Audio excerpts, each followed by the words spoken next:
사실 제가 보기에 피팅은 큰 의미가 없습니다. 모든 자전거 메이저 브랜드에서 제조사에서 피팅에 대한 힘을 뺀 지가 좀 됐습니다.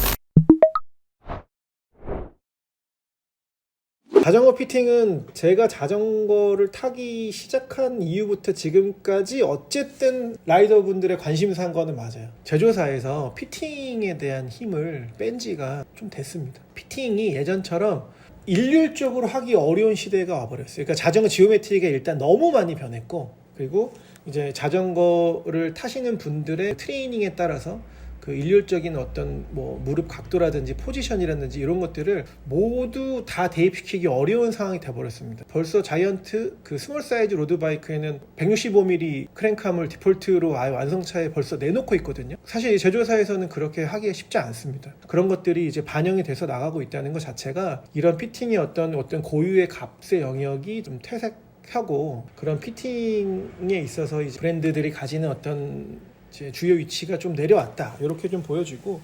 하지만 피팅이 중요하죠. 왜냐면 어떤 분들이 중요하냐면 그냥 두 부류입니다. 피팅은 두 부류인데, 부상을 방지해야 되는 영역, 건강하게 안전하게 자전거를 오래 타기 위해서 사실 피팅 진짜 중요한 거고, 기록이 줄어들거나 퍼포먼스를 올려야 되시는 분들이 필요한 이제 피팅 영역이 있고, 부상을 방지해야 되는 영역이 있고, 두 가지 부류로 나뉩니다.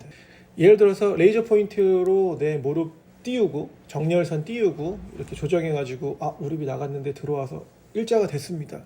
뭐 50대 50이 됐습니다. 이거는 사실 제가 보기에는 중요하지 않습니다. 네, 중요하지 않아요. 중요한 건 뭐냐면 이 라이더가 가진 구조, 변하지 않는 구조를 피터가 얼만큼 정확하게 빠른 시간 안에 체크를 했냐, 이게 1번입니다. 그러면 유연성 체크를 해서 각도가 이 정도 나오고 이 정도 유연성입니다 했는데 베드에 눕혀놓고 제가 유연성 운동을 10분만 시키면 그 각도가 20도까지도 변합니다. 그러니까 변하는 거는 사실 자전거 피팅에 반영하는데 한계가 있습니다. 변하지 않는 것들이 있단 말이에요. 변하지 않는 값, 디폴트 값.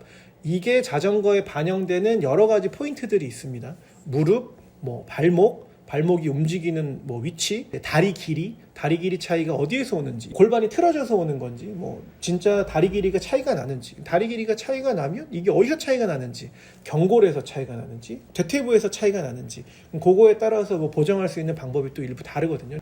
변하지 않는 값에 대해서 능숙하게 피터가 피팅 신체 진단을 하고 이 값을 라이더한테 알려줄 수 있어야 돼요. 프리뷰 해줄 수 있어야 되고, 기록해서 구조적으로 당신은 요런 부분들이 이렇게 돼서 라이딩을 하기에 조금 더 취약한 부분이 있습니다. 이래서 우리가 이런 보정을 할 겁니다. 이런 부분들이 정확하게 진단 이후에 구설할 수 있는 피터한테 피팅을 받으시는 걸 추천드리고, 그 다음에 이제 그거를 가지고 우리가 여러 가지 전자장치를 통해서 수치화해가지고 보여주는 작업으로 이어지면 베스트. 그래서 이런 부분들이 가능한 곳에서 꼭 피팅을 받으시는 권장드리고, 이렇지 않다 그러면 사실 제가 보기에 피팅은 큰 의미가 없습니다. 피팅에 대한 그런 일률적인 것들이 많이 좀 사라졌기 때문에, 네, 그래서 정확하게 피팅을 본다고 한다면 꼭 신체 진단이 좀 가능한 곳에서 피팅을 좀 보시는 걸 추천드리고, 일례로